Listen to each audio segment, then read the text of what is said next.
봉독하신 말씀으로 이 모든 일에 풍성한 것 같이 사랑의 진실함을 증명하라 하는 제목으로 하나님 말씀 증거하도록 하겠습니다.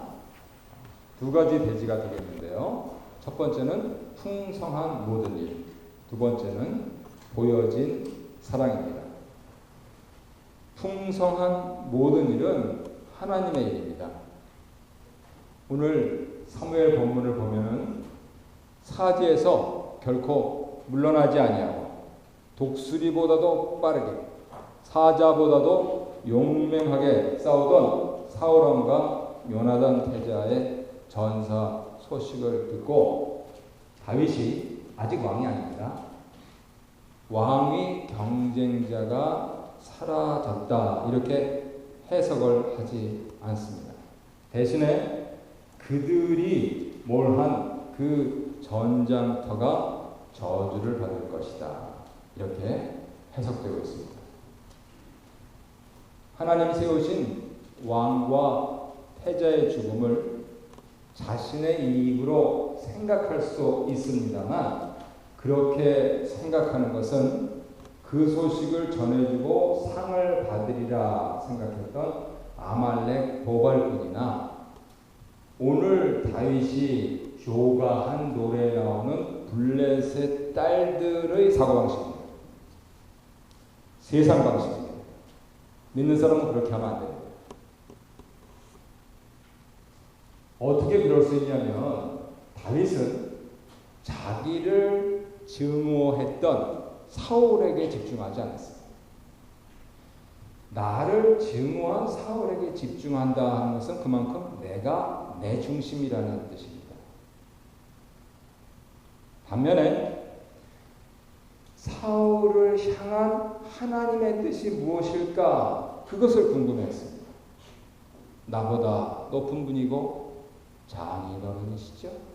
그런데 나를 미워하셔서 죽이려고까지 하시는데 아무리 찾아봐도 나는 잘못한 게 없는데 나가서 싸우라 그러면 싸웠고 시키는 거 다 했는데 아무것도 안 한 사람이 한 사람 보고 뭐라 그래요? 그러면 도대체 사울왕을 향한 하나님의 뜻이 무엇인가? 즉 하나님 중심이었던 사람입니다.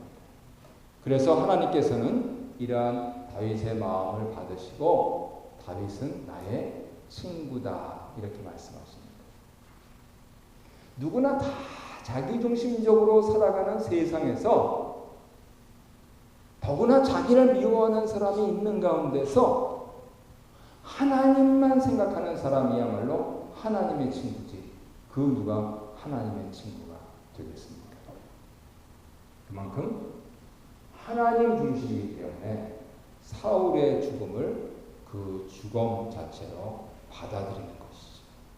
그분은 왕이었고요. 그분은 장인어른이었고요. 그분은 용사였습니다. 마땅히 조가를 불러야지.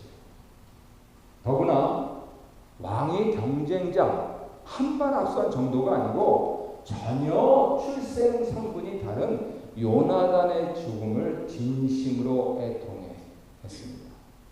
겉으로야 자기 생명처럼 나를 사랑해주는 친구니까 어떻게 표시를 할 수 있을지 몰라도 자기 중심적인 사람은 숨기려고 해도 숨길 수가 없는 거예요.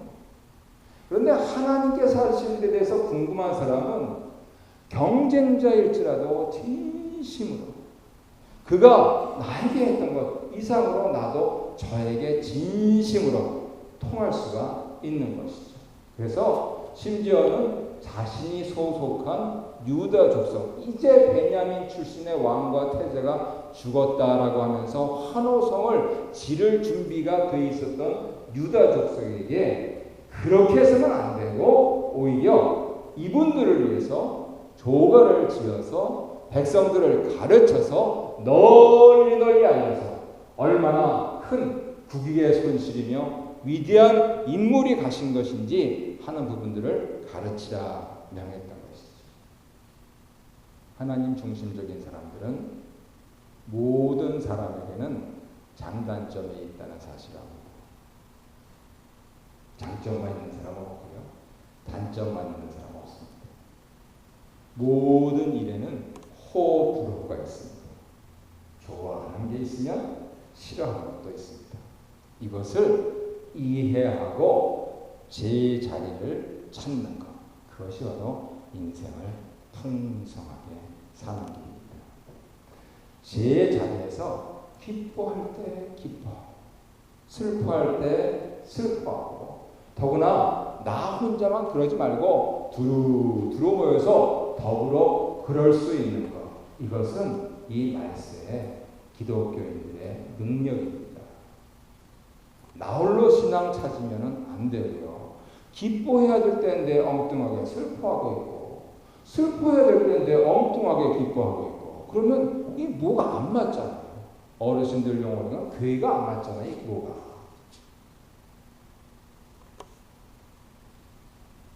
나아가서 하나님 중심으로 사니까 하나님 우시는 곳에서 나도 울고, 하나님 기뻐하시는 곳에서 나도 기뻐하고, 아무리 사람들이 경제가 좋다 뭐다 그러면서 지화자 하고 있더라도 그 속에서 있는 죄 때문에 하나님 근심하시며 슬퍼하시며 나도 같이 근심하며 슬퍼하는 사람, 그 사람이 하나님의 친구요. 아무리 힘들고 어렵다 할지라도 믿는 자들에게 위로부터 동아줄을 내리면서 구해주시는 그 하나님의 기쁨이 있을 때 나도 힘들고 어렵지만 같이 더불어 기뻐하는 것, 그것이 진정한 공감 능력이고 그것이 진정한 풍성한 삶이다 하는 것이죠. 나아가서 요나단을 생각하면서 나의 부귀 공명보다도 도저히 값으로 바꿀 수 없는 부분이 있습니다.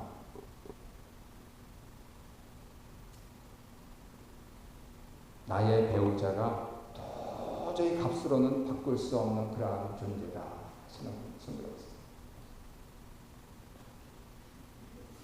놀랄래요. 아무도 손을 안 드시네요. 이제 살 만큼 살았다 그런가요? 네, 다시 한번 기회를 드릴게요. 나의 배우자가 나의 부귀 공명보다도, 아니 그 모든 거 다 제쳐놓고 하나님 앞에 그때 사역하셨잖아요. 기쁠 때나 슬플 때나 건강할 때나 아플 때나 외로울 때나 즐거울 때나 항상 함께 하겠습니까? 빨리 신방 들어가고 싶어가지고 예 했잖아요. 손 들어보세요.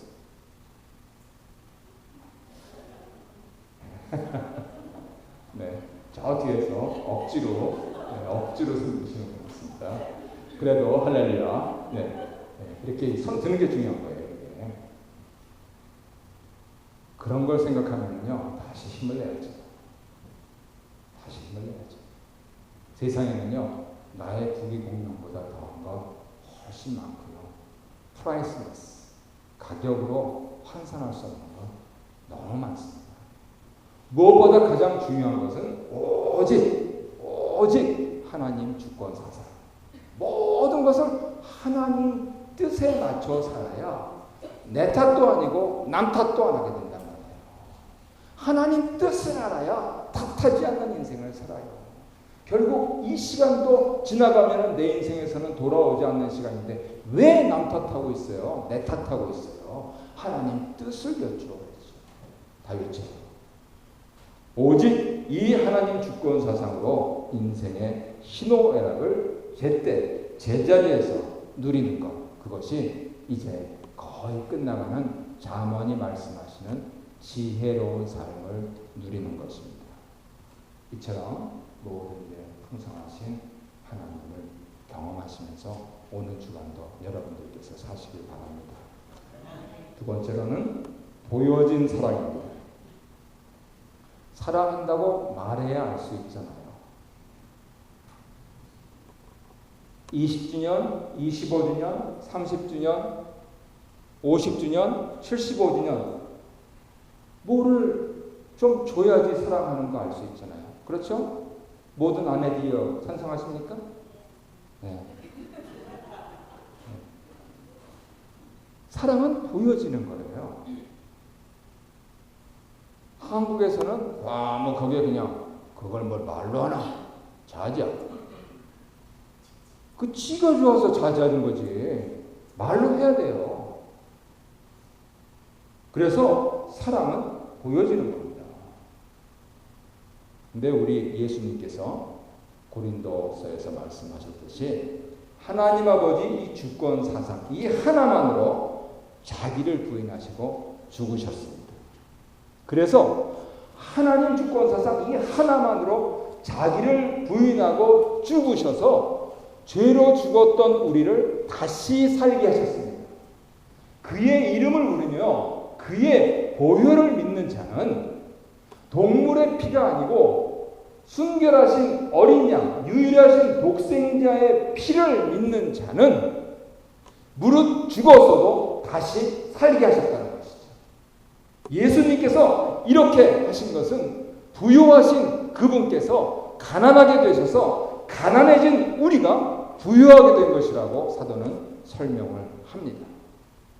좀 고상하게 표현을 하자면은 한마디로 딱 잘라 얘기해서 예수님께서 자기를 비우셔서 우리를 채워주셨다는 겁니다. 비움을 통해서 체험이 일어났다는 겁니다. 이것이 기독교인들의 삶에서 체험되어야 합니다. 이것 없이는 예수 만났다는 얘기를 하기가 힘들어요. 세상은 말세가 될수록 자꾸만 채우려고 그러는데요. 그럴수록 비우려고 해야 이상하게도 채우시는 하나님의 능력을 우리가 체험하는 것입니다. 이 보여주심으로써 우리를 향하신 사랑의 진실함을 예수님께서 확정해 주셨기 때문에 이 모범을 따라서 예수 따르미들은 자기를 비워서 더 가난한 이들을 부욕해 하도록 실천하는 그 과제를 도전받습니다. 옛날 사람들은 물질보다는 명예가 소중했습니다. 나의 명예보다는 우리 가문의 명예가 소중했습니다. 그래서 다산 정약용 같은 선생님은 거의 멸족할 지경까지 사화에 휩쓸리셔가지고 멸문에 들어가서 귀양가 있을 때 자녀들에게 이런 편지를 썼다고 합니다. 이때다. 우리 가문이 이제 땅의 씨가 안 남을 만큼 그렇게 해를 받았는데 그래도 나는 살아서 사랑하는 가족들을 못 만나지만 그런 남는 시간에 더 열심히 공부한다. 그러니 너희들도 그곳에서 해받은 가족이라고 부끄러워하지 말고 남들이 관심을 안 가져줄 때 더 열심히 아버지처럼 공부해서 우리 가문의 이 뿌리를 튼튼하게 기왕에 그분들이 또 정약전 선생은 서학 때문에 사활을 당하셨으니까 하나님이라고는 얘기는 안 하지만은 기왕에 이렇게 된 거 우리 문중을 다시 한번 공부로 살려보자. 그 결과가 어떻습니까? 요즘 어딜 가나 다산이 어딜 가나 그 시대에 그만큼 공부한 분이 없어요. 그분보다 훨씬 영민한 분들이 많이 있었던 시대인데 자신에게 돌아온 나쁜 것을 자신의 가문을 생각하면서 열심히 공부하여서 결국 몇백 년이 지나서까지 아니 이 21세기가 되기까지 적어도 한국인들에게는 다산 하면은 상당한 학덕을 쌓으신 것으로 그렇게 인정을 받고 있습니다. 그런데 현대를 사는 우리들은 모든 것이 부인할 수 없는 현실입니다. 모든 것이 이 동그라미에 관심이 가 있습니다. 그래서 그것을 만mon이니 물신사상이니 이런데 바로 세태가 그러하니까 다산의 시대 같으면은 너희 문중보다도 하나님의 나라를 생각하라 이렇게 도전했을 법하지만은 21세기는 어떻게 도전하느냐면 당신들은 이 부분에서 당신들 자신을 비우셔야 합니다. 이렇게 도전을 드리는 것입니다. 그만큼 시대 지위 고하를 막론하고 우리들은 이기적입니다. 하지만 예수를 믿음으로써 남을 생각하도록, 아니 그렇게 성령의 능력으로 생각하기를 시작할 수 있도록 선택을 해 주신 것이죠. 고린도서 말씀은 십자가를 통해서 출애굽하신 예수님께서 앞서서 출애굽해서 광야를 살았던 조상들의 만나의 축복 사건을 1세기 그리고 이 21세기를 사는 예수 따르미들, 즉 우리를 통해서 이루기를 원하신다는 것을 말씀을 하고 있는 것입니다. 그렇게 주님은 우리에게 일용할 양식을 구하도록 가르치셨습니다. 교회 다니는 사람들은 한 번쯤은 들어보셨을 텐데 조지 뮬러 목사님의 일용할 양식은 하루에 6,000명분의 어린이 식량이었습니다. 이 독일인 선교사님인데 영국의 브리스톨에서 6,000명 어린이, 더구나 산업혁명 직후에 아버지도 모르고 성도 없는 그 6,000명의 영국 어린이들을 독일인 목사님이 먹여 살리셨기 때문에 이분의 일용할 양식은 6,000명분의 어린이 식량 값이었다는 것입니다. 근데 하나님은 그것을 다 채우셨습니다. 왜냐하면 돌이켜보면 광야에서 어느 가정이든 만나는 남지도 모자르지도 않게 했습니다. 이기적인 어떤 사람들이 더 내일 해야지 하면 오히려 썩은 냄새가 나서 에휴 그러면서 갖다 버릴 정도였다고 성경은 기술합니다. 하나님의 만나에 우리들에게 주신 소유물을 앞에 두고 그리스도의 운명 공동체로서 청지기로 드리기보다는 보다 좀 더 남겨서 결국 없어질 재물에 내 안전을 걸고 그것으로 남을 업신여기고 조금 더 있다고요. 자기를 외롭게 외로워 그러면서 밤바닥 긋는 그러한 삶을 산다면 이 세상을 본받는 어리석은 사람이다 그겁니다. 대신 나눔과 비용을 통해서 참 부요하신 하나님 나라를 살다 보면 어느덧 우리가 하나님 앞에 서 있고 그리고 결국에는 그분 앞에 서 있을 것이다 하는 것을 깨닫게 되는 것이죠. 그래서 고린도후서의 말씀을 적용하면요, 이 여름과 겨울에 열심히 일하시고 복 받으셔서 이 자리에 계신 분들이 지금 드리는 것에서 10%만 더 드리십시오. 20불 드리시던 분들은 22불을 드리십시오. 2불 차이 쉽지 않습니다. 하지만 일주일에 2불이면 팀워튼 커피 한 잔입니다. 그래서 커피 한 잔 내가 내 뱃속으로 먹고 또 밖으로 배출하기보다 내가 하나님 앞에 섰을 때 떳떳한 하늘보화를 생각한다면 조금 더 헌신할 용기가 나실 것입니다.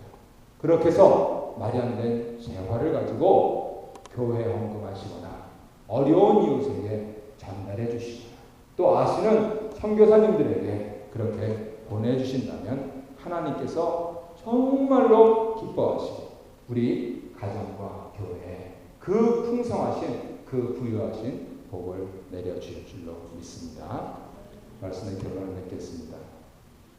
나의 부귀 공명보다 더 소중하고 탁월한 하나님의 주권 사상, 그것 하나 가지고 우리들이 인생의 희노애락을 제때 제 자리에서 누리는 그 모든 일에 풍성하신 하나님을 체험하시기 위해서 기움과 나눔을 통해서 참 부유하신 하나님 나라, 나에게 있어서는 일주일에 팀홀튼 커피 한 잔이지만 그 부유하시고 풍요하신 하나님 나라를 살다 보면 어느덧 해가 갈수록 나는 하나님께 조금 더 가까이 가 있으면서 결국 인생의 결국에는 하나님 보좌 앞에서 당당하게 서 있을 줄로 믿습니다.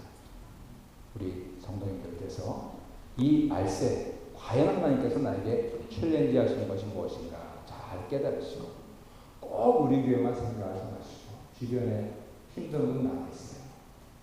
지난주 우리 김여정 가지고 주신 무까지 보면 우리 옆교회 목사님 술 보신 분들 불쌍하잖아요. 그 애들만 나오는데 한번 꼭 좀 보세요. 신문은 그런 얘기를 해야 되는데 그러면은 좀 감동 되셔가지고 내가 아낀 돈 10불이라도 되고 50불이라도 되고 좀 후원으로 하면서 얼마나 사람 잘 만나면 하나님 영광 받으시겠습니까? 또 선교사님들 얼마나 힘듭니까? 우리 삼성교회가 후원하는 선교사님은 전화 받기가 힘들다고. 왜요?